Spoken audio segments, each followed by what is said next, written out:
सभी जातियों को नमस्कार। आप सभी को बता दें कि हमने अक्सर इतिहास के अंदर माता सावित्रीबाई फुले को पढ़ा है और माता सावित्रीबाई फुले के जीवन संघर्ष को जानते हुए और उन्होंने जिस तरीके से एक स्कूल की व्यवस्था की खासकर महिलाओं के लिए, उसी तर्ज पर अगर हम वर्तमान के अंदर जीता जागता उदाहरण देखते हैं तो रोहतक के अंदर अभी हम प्रेजेंट के अंदर शामिल हुए और यहाँ पर हमारे एडवोकेट साथी भी शामिल रहे। यहाँ पर जो हमने माहौल देखा और यहाँ के जो बच्चे जो आप पीछे देख रहे हैं अंधेरे से उजाले की ओर गांधी स्कूल, इसी के संचालक हमारे माननीय मास्टर जी यहाँ पर मौजूद हैं। उनसे बात करेंगे यहाँ पर किस तरीके की स्कूली व्यवस्था बच्चों के लिए स्थापित की गई है और यहाँ पर कौन से वो बच्चे हैं जो आप जो स्कूल के अंदर जो गवर्नमेंट स्कूल अक्सर होते हैं और वहाँ पर जो शिक्षा दी जाती है उसकी तरह से हटकर अगर हम यहाँ पर व्यवस्था देखते हैं, अक्सर हम झुग्गी झुपड़ियों की बात करते हैं तो शासन प्रशासन या सरकार की बातें होती है, उनसे बातचीत करते हैं तो बोलते हैं कि ये बच्चे पढ़ना ही नहीं जानते। लेकिन यहाँ पर आकर जब हम माहौल देखते हैं तो बिल्कुल ही अलग माहौल हमें देखने को मिला। इसी बीच हम बात करेंगे मास्टर जी से और स्कूल के बारे में जानना चाहेंगे कि कहाँ से इस स्कूल की शुरुआत हुई और आज हम कहाँ पर पहुँचे। मेरा नाम नरेश कुमार है और मैंने मनोविज्ञान में MA MPhil किया है, पर्सनल मैनेजमेंट किया है। 2005 के 5 सितंबर को एक 3 बच्चों के साथ सेक्टर 4 के हाउसिंग बोर्ड रोहतक में एक 3 बच्चों के साथ शुरुआत की गई, खास तौर पे प्रवासी मजदूरों के बच्चों को पढ़ाने की। और हम एक स्ट्रीट लाइट के नीचे चौराहे पे हमने ये काम शुरू किया। धीरे धीरे हमने एक ये फिजा बनती गई और पिछले 19 साल का हमारा ये जो सफ़र है इसने ये साबित कर दिया कि आज 120 से ज़्यादा विद्यार्थी जो मध्य प्रदेश से, उत्तर प्रदेश से और बिहार से ज़्यादा वास्ता रखते हैं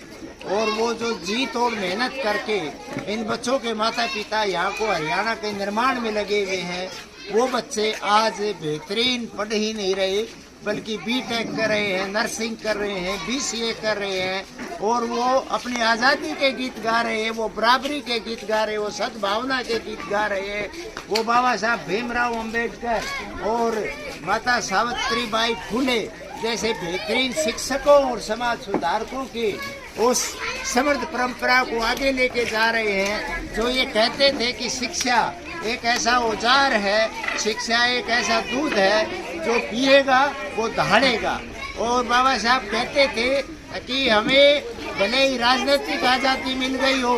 लेकिन जब तक हम ये सामाजिक आज़ादी हासिल नहीं कर लेते, बराबरी की, न्याय की,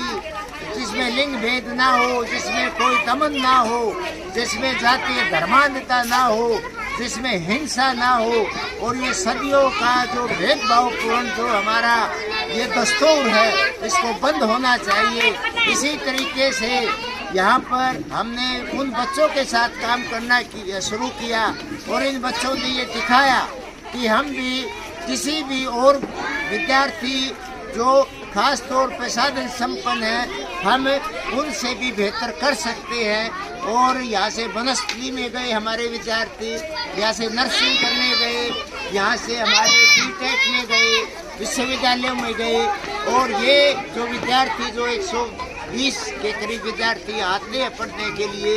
ये हर रोज़ सायंकालीन समय में 3:30 से 8 बजे तक यहाँ पर पढ़ते हैं, स्ट्रीट लाइट के नीचे पढ़ते हैं। कमरे तो हमारे पास उतने नहीं हैं लेकिन समाज में बेहतरीन सामाजिक न्याय के योद्धाओं का और मानवीय संवेदनाओं से लैस उन सामाजिक सरोकार रखने वाले इंसानों का हमें पूरा समर्थन मिल रहा है। और हम ये चाहते हैं कि हम ये फिजा जो ये बदलेंगे, दमन की फिजा बदलेंगे, असमानता की फिजा बदलेंगे और जो गरीब लोगों के ऊपर जो जिस तरह की पाबंदियां लगाई जाती है, दिहाड़ी के सवाल को लेके, रहन सहन के सवाल को लेके, इन बच्चों के दाखिलों में जिस तरह की शर्तें यहाँ पर लगाई जाती है, परिवार पहचान पत्र को लेके उनको शर्तें लगाई जाती हैं और जन्म प्रमाण पत्र को लेके शर्तें लगाई जाती है। हम ये चाहते हैं कि जो शिक्षा का जो मूल अधिकार है, सबको शिक्षा हो, उसके लिए सब ये सरकार भी प्रशासन भी वो ऐसी नियमावली बनाए कि वास्तव में सबको शिक्षा मिल सके, सबके लिए दरवाजे खुल सके। और बाबा साहब का भी